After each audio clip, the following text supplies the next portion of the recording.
Ледоход на Лене продвинулся за сутки на 45 километров. Сейчас его протяженность составляет 485 километров, сообщает в региональном МЧС.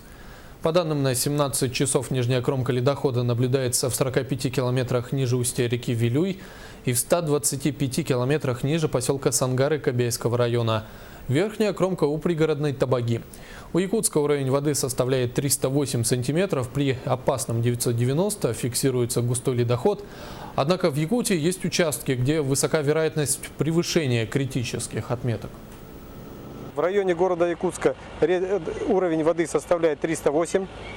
При критическом 990 сантиметров наблюдается густой ледоход. Притоки реки Лена, река Алдан и Вилюй вышли в устье. Ледоход на реке Лена проходит согласно прогноза без осложнений. Уровень воды ниже критических отметок. Угрозы жилым домам и объектам экономики не прогнозируется.